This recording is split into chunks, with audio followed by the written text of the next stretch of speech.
السلام عليكم ورحمة الله وبركاته. الحمد لله الصلاة والسلام على رسول الله محمد بن عبد الله وعلى آله حزب الله أما بعد.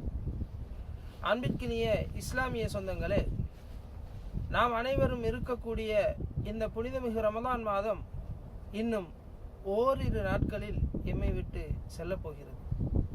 உண்மையிலே இது ஒரு முஃமினை பொறுத்தவரையிலே தன் வாழ்நாளில் அவன் சந்திக்கின்ற, உணர்ந்து கொள்கின்ற மிகப்பெரியதொரு கவலையான செய்தி. ஆனாலும் நபி ஸல்லல்லாஹு அலைஹி வஸல்லம் அவர்கள் சொன்ன ஒரு ஹதீஸை இந்த இடத்திலே நினைவூட்ட நான் ஆசைப்படுகிறேன். நபி ஸல்லல்லாஹு அலைஹி வஸல்லம் அவர்கள் சொன்னார்கள், அந்த ஹதீஸினை அபூ ஹுரைரா ரலியல்லாஹு அன்ஹு அவர்கள் அறிவிக்கிறார்கள். அது திர்மிதி என்கின்ற ஹதீஸ் கிரந்தத்திலே பதிவு செய்யப்பட்டிருக்கிறது. நபிகளார் என்ன சொன்னார்கள் என்றால், எவர் ஒருவர் என்னை பற்றி நினைவூட்டப்பட்டும் என் மீது ஸலவாத்து சொல்லவில்லையோ அவர் நாசமாகட்டும் என்றார்கள். நபிகளாரை பற்றி நினைவூட்டப்படுகிறது, ஆனாலும் அவர் நபிகளாருக்கு ஸலவாத்து சொல்லவில்லை என்றால் அவர் நாசமாகட்டும் என்றார்கள். இரண்டாவது நபிகளார் சொன்னார்கள், எவருக்கு ரமதான் மாதம் கிடைத்தும் அவருடைய பாவங்கள் மன்னிக்கப்படவில்லை, ஆனால் ரமதான் அவரை விட்டும் கடந்து சென்று விட்டது, இப்படியான நிலையில் ஒருவர் இருக்கிறார் என்றால் அவரும் நாசமாகட்டும் என்றார்கள். மூன்றாவது, எவர் ஒருவருக்கு பெற்றோர்கள் வயோதிபம் அடைந்த நிலையில் இருந்தும் அவர்கள் மூலமாக சுவனம் செல்லும் வாய்ப்பை பெறவில்லையோ அவரும் நாசமாகட்டும் என்றார்கள். இந்த மூன்று விடயங்களையும் நபிகளார் சாபமிட்டு சொல்லி இருப்பதை நாம் பார்க்கிறோம். உண்மையிலே இது எங்கள் எல்லோருக்கும் தெரிந்த நபிமொழிதான்.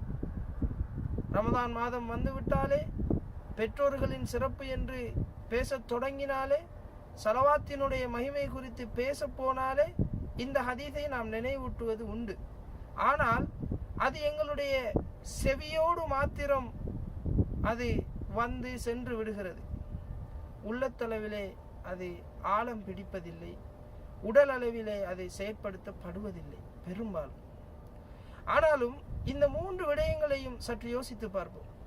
இந்த உலகத்திற்கு ரஹ்மத்துல்லில் ஆலமீன் என்று அல்லாஹுவால் வர்ணிக்கப்பட்ட ஒரு நபி, அவருடைய வாயிலிருந்து, இந்த உலகத்தினுடைய அருளாக வந்த அந்த நபியினுடைய வாயிலிருந்து ஒரு மனிதர் சாபம் அடையட்டும் என்று சொல்கிறார்கள் என்றால் அந்த மூன்று விடயங்களும் எவ்வளவு பாரதூரமானவை. எனவே இந்த பாரதூரமான சாபம் பெறுகின்ற இந்த நிலையிலிருந்து எம்மை நாம் காத்து கொள்ள வேண்டும் என்றால் இந்த நினைவூட்டலை கேட்கின்ற இந்த சந்தர்ப்பத்திலாவது ஒரு முறையேனும் நபிகளாரின் பெயர் கூறப்பட்டு ஸலவாத்து சொல்லாத பழக்கம் என்னிடம் இருந்தால் இப்பொழுதாவது ஒரு தடவை நபிகளாரின் மீது ஸலவாத்து சொல்லிவிடுவோம். அத்தோடு ரமதான் வந்திருக்கிறது, என்னை விட்டு செல்ல போகிறது, இன்னும் என்னுடைய பாவங்கள் மன்னிக்கப்படவில்லை என்றால் என்னுடைய நிலை குறித்து யோசித்து பாருங்கள்.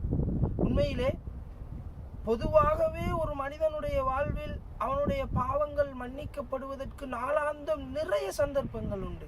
அல்லாஹ் அதற்கான ஏற்பாடுகளை செய்திருக்கிறார். ரமலான் வந்துவிட்டால் இன்னுமே நிறைய சந்தர்ப்பங்கள், அந்த அளவு சந்தர்ப்பங்கள் இந்த ரமலானிலே ஒரு மனிதனுக்கு கிடைத்தும், அது குறித்து பேச போனால் அது பெரியதொரு பகுதி.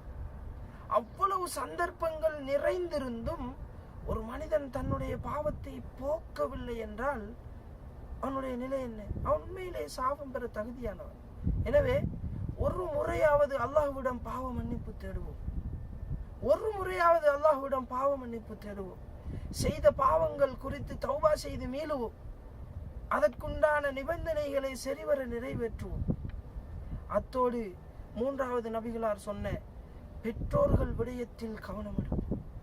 உண்மையிலே இந்த உலகத்திலே நான் எத்தனை பேரினுடைய வாயிலிருந்தும் இவர் நல்ல பிள்ளை, இவர் நல்ல மனுஷன், இவர் தங்கமான மனுஷன் என்று எத்தனை பேர் எங்களை பார்த்து சொன்னாலும் என்னுடைய தாய் தகப்பனுடைய வாயிலிருந்து என்ற புள்ள நல்ல புள்ள, என்ற புள்ளன்னா எனக்கு சரியான விருப்பம் இப்படின்னு வராத வரைக்கும் உண்மையிலே நான் நல்லவனா என்கின்ற கேள்வி இருந்து கொண்டே இருக்கும்.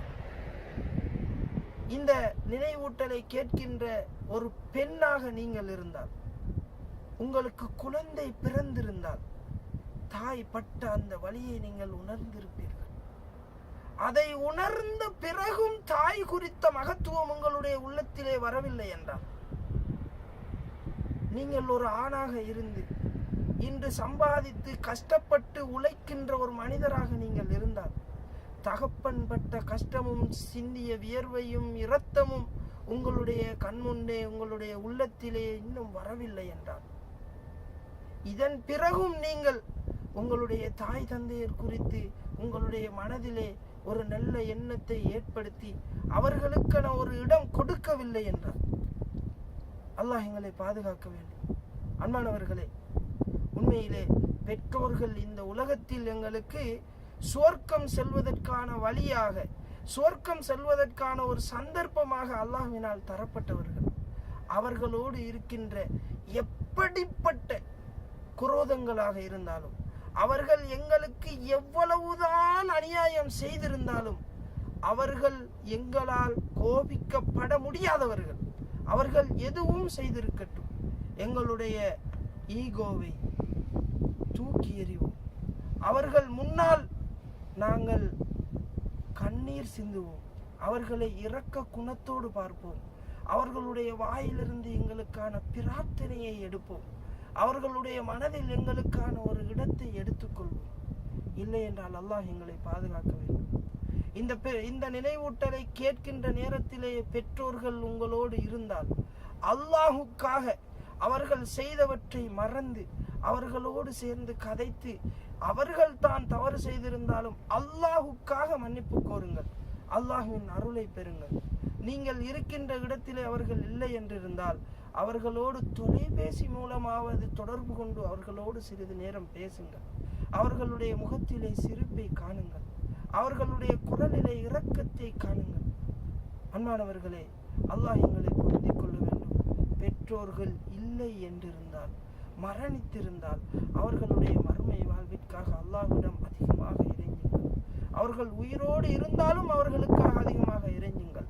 அல்லாஹ் தஆலா இப்படியான இந்த நல்ல விடயங்களை வாழ்வில் அமல்படுத்தி நபிகளாரினுடைய சாபத்திலிருந்து எங்களை பாதுகாத்து கொண்டு இம்மையிலும் மறுமையிலும் நல்ல நிலையை அடைவதற்கு அல்லாஹ் தஆலா எம் அனைவருக்கும் அருள் பாலிப்பானாக.